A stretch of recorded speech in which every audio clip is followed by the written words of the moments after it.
What's going on, guys? It's Logan. It's Brayden. Welcome back to Actors POV, man. We're gonna be reviewing Kraven the Hunter today, man. He hunted me. The new. Oh, what do you mean by that? Whoa. No. So we watched Kraven the Hunter in theaters, man. I think had the worst opening for a Sony Marvel movie ever.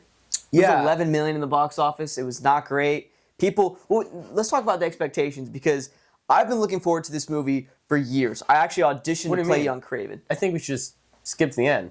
It was bad. Yeah, it was not good. No, so I auditioned for it a couple years ago, January of 2022, almost 3 years. It's insane. Yeah, when you said that, I was like, holy crap. Yeah, and didn't even get a call back, so that kind of hurt. But yeah, no. So young Kraven, you were good. No, he screw you, man. No, he actually did a really good job. Yeah, the kid that got it, it was a good choice. I also don't look like Aaron Taylor Johnson. I don't have the curly hair or anything. It is weird, though. Makes sense. You guys do have, like, the same kind of, like, nose and, like, jaw shape away in a way. It kind of, like, I saw it. I was like, yeah, that's definitely... Yeah, it's the baby That was face. my boy! Yeah, but that kid, he's also way older. Way older. He's definitely in, like, his, like, mid-20s. You could tell just by his voice. Yeah. When he spoke, he's like, hey. I was like, oh, my God. I was like, what's going on? Dude, you were not, like, 16. But yeah, so my expectations, I was really excited for this film. Rated R, I'm like, finally, this is what they should have done for Venom. I'm like, let's go, it's going to be crazy. Kraven's an aggressive, he's a hunter in the comics, he's brutal. I was like, it's going to be dope. I had really high expectations, did not read any of the reviews, nothing like that went into this, and yeah, my expectations were way too high. What about you? Wow. So, yeah, the thing with me and Logan is, like, I had talked to him about it before. I'd seen an article on it, and it was just basically a compilation of different people, like reviewing it. And it was funny because they were saying, like, the first 10 minutes is, like, pure cinema. Like, it's fantastic. And then the rest of it was just, like, laughable, like, you know, lackluster. It wasn't, you know, as fulfilling as people expected. So, like, for me, my expectations weren't extremely low, because I don't, like, obviously critics are critics for a reason. You know, I don't, for this, we do judge harder, but, like, when I go into the movie to watch it, I'm not going in and being like, yeah, this is fucking stuff, fuck these guys. Like, you know what I mean? So I was, like, hoping, I just hope it's good. Like, I heard I saw someone rank it a 7 on, like, a cinema score, so I was like, okay. Like, I'm okay with this being just decent, you know what I mean? Like, I don't need it to be amazing, mind-blowing, as long as it's just good. And, like, it's weird because there were moments where it was really good, and then there's just moments where it's like, it wasn't even necessarily bad. It was just, like, weird, you know? Yeah. Like, Madam Web compared to this, like, I genuinely will tell you straight up, I think Madam Web is 100% a worse movie. Like, oh, for sure. Probably every aspect. Yeah. But somehow it has a better opening, right, than this one? I think Madam Web just knows what it is. I feel like this movie didn't have an identity, right? Like, yeah, Madam Web knew they were screwed from the minute they took off. Literally, like, it felt like from no offense, guys. No, and I agree with. Well, I don't know. The opening of Madam Web was pretty rough, but I think the at least you knew, like, from the get-go, it's like, okay, you knew what kind of movie Madam Web was going to be. Not fun, or not fun, but not great. You just kind of have to enjoy it. It genuinely felt like Kraven tried to be, like, a genuinely serious... It did, yeah. ...standalone, like, movie. Not a lot of comedy. No. Which is weird, right? Like, there was, like, moments in it, but now that you bring that up, I think you're right. Like, it tried to be serious because there wasn't a lot of comedy at all, which was refreshing in a way. But in a movie that's, like, you're not supposed to really... It took itself way too seriously. Because, like, so here's... Obviously, I love Deadpool, so I might sound biased. But Deadpool is a good example of that for me, where it's, like, Deadpool was never, like... They made the Deadpool movie when it was sort of getting traction. Ryan Reynolds had to leak his audition out to the world just for them, the studio, to pick it up and want to make the movie. Like, I feel like that's a perfect example. They made that movie knowing that, like, maybe there might be another one, like, if people liked it, but, like, why not, like, why focus on it? Let's just go out there and make a fun movie. He's not the main character. He's just a character we want to dive into. And I feel like that's what they should have done with Kraven. And not that it had to be, like, funny or comedical, just, like, the level of, like, seriousness where they tried to, like, it almost felt like he was, like, as important as someone like Spider-Man. Like, you know what I mean? They made him so important. Not that Kraven can't be important, but I just feel like it takes away from, like, the viciousness and the fun of what Kraven is. You know, Kraven, it's not like he does have this intricate, you know, gigantic... every story, a character has a story like that. But when you look at like Spider-Man, Batman, Iron Man, all these people, you know what I mean? There's like levels and levels and levels and different enemies and all these different things. You know, when we know Kraven as the villain to Spider-Man. And so I feel like they should have just tried to glorify that more than make Kraven a standalone. Or like, I don't know. Or if you're going to take it serious, like, then make the movie serious. Yeah. It's like they didn't know what they were. And I hate that.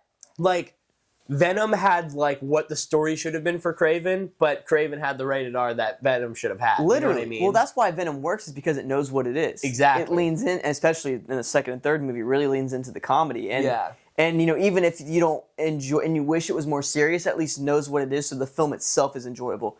I agree. I think if Venom was rated R, and I think if Venom was rated R and went this route of trying to be really serious, those movies would not be accepted the way that they've been accepted. They are. I agree. You know? I think they could have made it rated R and kept the same. No, for sure.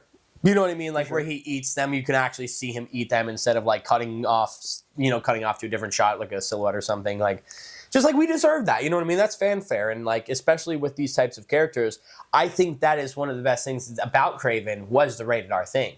Because you're sitting here looking at, I know me, Logan, and his brother were all sitting here, and we're just like, you know, when you see a freaking fang come through one guy's neck, where he jumps in the air and like throws a spear through someone, and there's like guts fly out of him. The bear trap on the face. Oh like, my god, insane! Like the last time I saw something that crazy was The Crow. Yeah, and like good for them. Good Yeah. for them for taking that chance, because no superhero movie genuinely I think is like that. Besides like Deadpool. Mm-hmm. Like Deadpool is like the only, and maybe like Logan is the only case. Yeah. So I think good for them, good on them for doing that. But it scares me that this movie did not get a good box office, you know, showing, and then they're going to think that rated R is the reason that it didn't go good. And that's what I'm worried about, is they're going to identify the wrong problem. Exactly. And try to, you know, then provide a wrong solution. And as superhero fans, we will, in my opinion, like, I want to see some Invincible stuff. I want to see some blood, guts, gore, and some crazy stuff. I think that's why people like The Boys so much, because it was so relatable in that sense. You know what I mean? Because in like these superhero movies, we just see perfectness. You know what I mean? Like buildings fall, but no one ever dies. Or like if a superhero dies, it's not gory. They just like something happens and we just see them fade away. You know what I mean? Like the worst death I feel was like Quicksilver. Was that Aaron? That was Aaron Taylor Johnson. Yeah. It's crazy. Holy crap. Yeah, there you go. So yeah, like that's like Aaron is like the, you know, his Quicksilver was like the last thing like the most gory death I could probably think. Yeah. You know what I mean? Yeah. So it is refreshing to see this. I want to go on one more tangent with that comment I made earlier, because it's like Aaron is not the problem. He's literally the only reason this movie is like quite literally watchable. It's Aaron, Russell Crowe, as always, and then young Kraven did a really good job. They were all the great. younger brother was also like, he was good. I liked him for not being like too over the top, too naggy, but not like this like weird character. I just more of like, I think the shift at the end, obviously spoiler warnings, people that know the Marvel story knows that his younger brother, he turns into Kraven, his younger brother is Chameleon. And like, I just feel like the shift that they did at the end was kind of just like abrupt. Very well, because they did that stupid time jump a year. Yeah. So it's like it's like you're trying to get used to, literally. Yeah. And I think that's what they were trying to go for. But as an audience, it's like, okay, you have all these, like you said, jumping location. You have the year time jump, and then there's another time jump before that where you're like, what's going on? So then you're trying to get used to your surroundings, kind of try to keep up with what's going on, and they only give you like a 5-minute exhibition, you know, dinner with, you know, the brother and him for his birthday. For all we know, they clink glass and he's like, the best birthday in years. And I'm like, I'm like, okay, so it's a good ending. And then the chameleon thing happens. He turns around, it's Aaron's face on that guy's body. I was like, what's going on right now, bro? Yeah. And then they're like, it's chameleon. I was like, okay, but it just, I don't know, man. It just felt very weird. Yeah, no, but he did play a good part. He did a good job. I think it's funny because that's when I brought up, I was like, it could be a good series. Like, it was a great series. Movie, but I think because that's where I wanted to go on my tangent. I don't feel like Aaron should lose the spotlight for this. Like, I feel like they should bring Kraven into the MCU, do whatever they can with him, and I think he should still play Kraven. I think he did a fantastic job. He is not the problem. I just feel like there's other ways that they could establish him without screwing that story over. Like, you know what I mean? Yeah. I don't know. I feel like everything was very abrupt, and like we said, they could have done like a series to kind of like build a character if they're going more of a serious route, and then implement him into the movies Because now I feel like he might get screwed over just in this limbo now of like, oh, should we use Kraven again? Was the character good? Who's the problem? Like, it might be like a Blade thing, or like, not like Blade was bad, but you know these like heroes came back in Deadpool that we haven't seen because like back in the day they might have caught traction, but like the real Marvel fans like, oh, we love these guys. Yeah. Like Aaron gets freaking recast in a Marvel movie in like 6 years because they're like, yeah, he wasn't the problem. I just hope that doesn't happen. Right. I would love to see him in Tom Holland's Spider-Man, or like if they did an Andrew Garfield, or if they did a Secret Wars, like put him in there. It sucks because now it's like so the big thing I think that we want to talk about is the theme, and you brought this up too. So basically, the whole point of this movie is you have Kraven, his brother, and then the dad played by Russell Crowe. Now the dad played by Russell Crowe realizes that the brother. I just wanted to say so quickly, if you play the game, Russell Crowe is literally the real Kraven. I think that kind of like is funny now with the whole speech at the end when I was thinking about the game more and more. Bro, like, because Aaron Taylor Johnson doesn't have the accent. Dude, like, his dad has the exact same accent. The way he thinks and does things, like, is the Kraven from Spider-Man 2. It's crazy. Right. I just want to say that. I thought it was so comedical that, he has that speech. And right. Well, it makes sense. He is, like you said, OG, pretty much OG Kraven. Pretty much, right? But yeah, the whole point of the movie is the little brother of Kraven is this like what I feel like they're also trying to do some kind of political commentary on masculinity, right? He's less masculine, more to just kind of the dad just views him as a little bitch. Son. That's like the best way to put it, right? For lack of a better term. Seriously, he says that to him multiple times. Like he's like, get up. Yeah. Just like get up from under that. Yeah. So that's the way the dad views him, and then he sees Kraven as this guy that has a lot of potential. And as we know at the end of the movie, he's seen that Kraven is more powerful than him, right?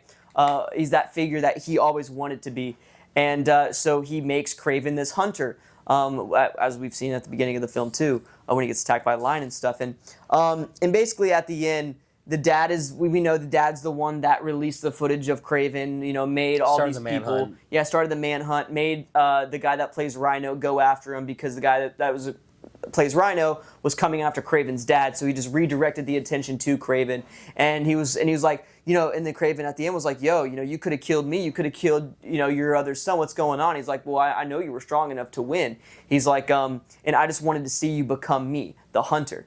And so they did some commentary with that, and that's kind of the theme of the whole film. And then at the end, the dad's like, before he kills him, he's like, you are me, you are the hunter, whatever. And Kraven's like, no, I'm not. I am doing morally right things. So no, I am not you. And then at the end puts on the coat and is now his father. But the thing that you were talking about is they play. Kraven is morally a hero. Literally, he's so morally right throughout this entire film that it's like he doesn't have that big ego that he does in the comics, where like he wants to go fight Spider-Man, where his morality and his ego kind of mix. Yeah, they kind of mix, and it's like this this villain kind of guy that's just kind of a dick. But in this film, he's too morally right. Yeah. It's weird because I think we judge a lot of people based on morals in life, because there's a lot of like time. Regardless of what it is, somebody could do something wrong, make a mistake, but if their moral was in the right place, we're very understanding as people. And so I felt like you look at it like, yes, he is killing people. That is not a good thing. But the reason he's killing people, every time, he was killing criminals. He was killing bad guys. He was killing people who kill people, like good people. Like, you know what I mean? Everything that he morally did was for the greater good of himself, his family, and humanity. So for me, I was watching the whole movie and Logan said he never played Spider-Man 2. Well, I just played it, and for all of you who have, it's a great game. You probably loved it. Kraven, literally goes to meet Spider-Man because he's like, oh, I'm bored. I've beat the rest of the world. I've hunted the best. I want to hunt the best. You're the best per calculation. Spider-Man's like, what? The fuck do you want from me? And then, and you have this whole movie where it's like, that's not it at all. And the whole movie, they install that idea that he is making morally correct decisions. And at the end, even that's like the whole thing with his dad. He literally can't even kill his own father. He's so morally just, he can't even kill his own dad because that's his dad. So that's why he has the bear do it. And, I just feel like them putting on the coat, I feel like it is symbolic in the sense like he still maybe ended up doing the same actions as his father. He's not the same person, but he ended up doing the same things like killing and stealing and lying and all that stuff. But at the same time, you can't justify that because of the moral decision behind it. the moral is the reason. You know what I mean? If I know someone in the room shoots somebody because that person was hiding, like they saw him hiding a gun, morally I agree with them now. Compared to somebody, if you just shoot them, I don't agree with you. So I feel like, yes, they may have done similar actions, but the morals and the decision making behind both of them you can't just shove that right down our throat in the last 30 seconds. It wasn't even like minutes. It was like 1 minute to 30 seconds of just like, yeah, I'm like, yeah, you're like the dad now. Or like that's what they were signifying.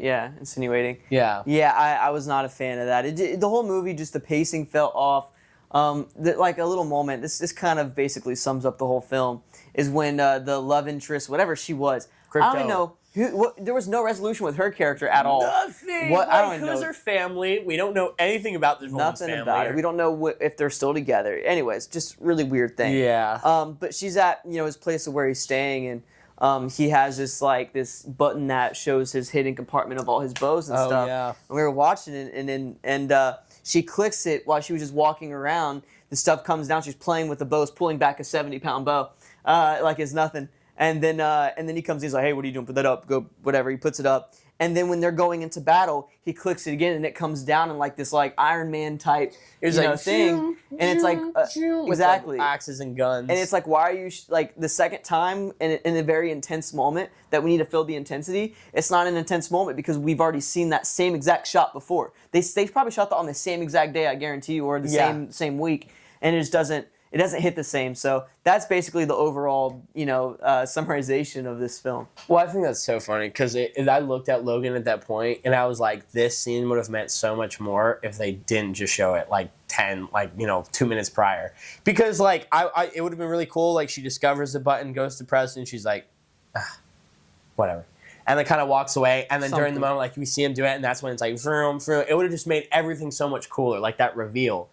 But I agree with you. It really like that is like the quality of like, not even the quality, because it was just the type of pacing that was going on, and the type of I think decision making that was going on per technical side, not acting side. Mm-hmm. I don't know. I think there was a lot of like good moments as well though. The acting was. There was a lot of good moments in the acting. There was a lot of also interesting moments where I was like, and is that the writing? Is that the directing? We don't know. Yeah, you don't know. You know what I mean? But I agree. The CGI, like, the weird thing is, it's not that it was bad. Like, it was kind of how we were saying, I feel like they used it too much. Like, I felt like the scenes with, this is my next point.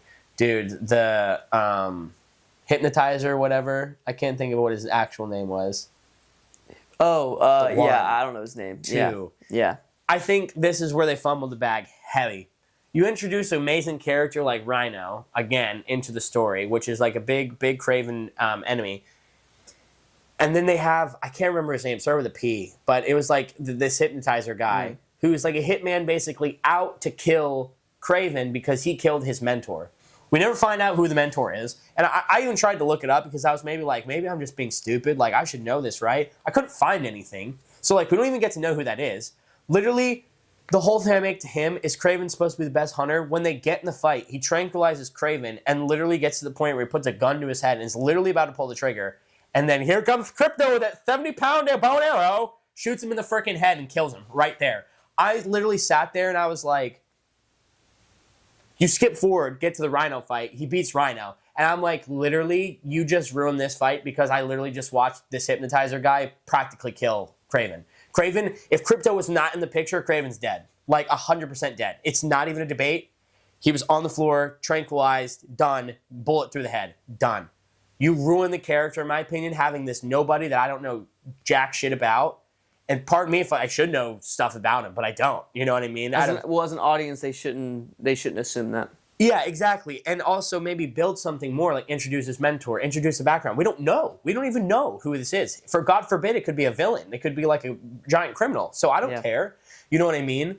And like, so yeah, he easily just beats Kraven. And then you get to the fight with Rhino where like, he kind of gets his ass beat a little bit, but then he kind of does some damage and he outsmarts him and wins. And it's like, I don't know, like, am I really proud of Kraven? Like, I just watched Kraven almost die to someone who, like, I don't know, it just felt weird, you know. I guess that was a great point I wanted to get into because that was a big thing. I even looked at you and I said something about it because it's like it's not always bad to have two villains in a movie, but like those when you do something like that, it just is like I don't know. Just takes away from Kraven. I don't feel like he's the strongest hunter. I don't feel like he's in.